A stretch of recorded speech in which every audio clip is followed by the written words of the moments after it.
all of me too. I laid my hand against his cheek, loving the feel of the slight stubble on his strong jawline. Like two stars in the black night. "I'm always by you," he said, finishing for me. That simple saying had always been ours.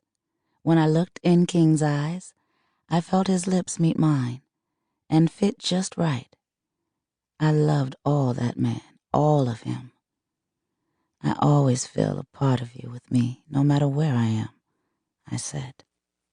"Good, because like I always tell you, one day you'll need to remember that I'm always with you no matter what." I loved when he let his accent come out. It felt like home. "And I told you not to tell me stuff like that. I hate when you talk in finalities. It hurts, so stop it, King. And tell me what's running in your mind that got you talking like that. You're worrying me, and you know how I get when that happens." "Uh-huh. You try to get your gun to shoot me in the foot if I start vexing you, or your blade to swipe at me." I laughed at his goofy jokes, then gave him a stern gaze. King squeezed my hand and pulled me closer as his voice deepened even further, betraying his playfulness. "What's wrong now, Kingston?" Nerves had me standing up. I always get calls. What's different about this call that has you looking like that? King followed my movements, but didn't let me move too far from him. He hooked his hand around my waist and had me sit in his chair. He squatted in front of me. I watched as he stared toward a picture of us on our wedding day. It sat on the fireplace mantle, facing his desk. We were so young and happy in love and lust. It was the finest moment in my life, loving Kingston. "Ghosts are the main difference with this call, my dad. You have a situation that you need to handle." Only my Kingston could make me swallow my pride and do something, such as talk with the person whom I called a blight on my soul.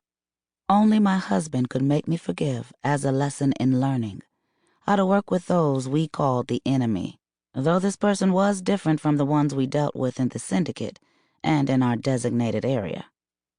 Only my lover and best friend could calm the rage in a storm.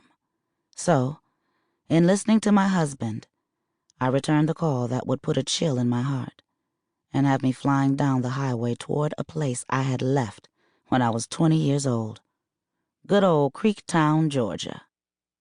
"Claudette, what you doing round here, gal?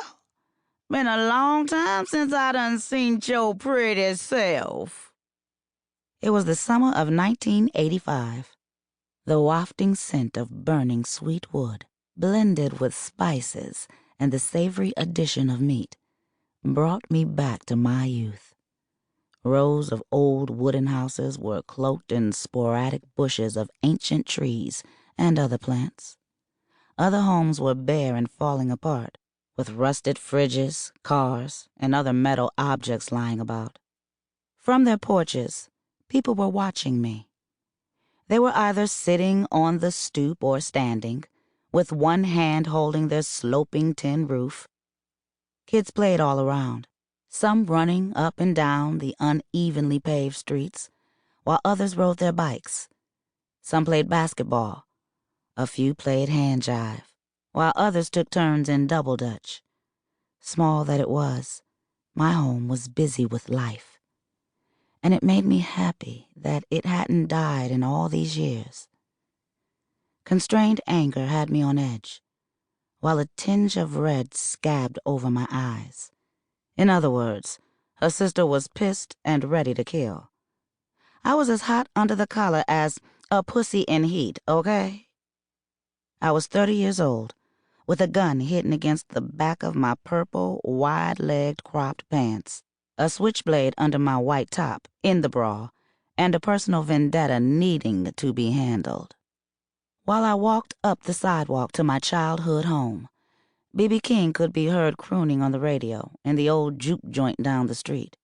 It was a place where I used to wait tables at as a teen, a place where I was also wooed by my husband, Kingston. The memories of those days helped me keep a calm center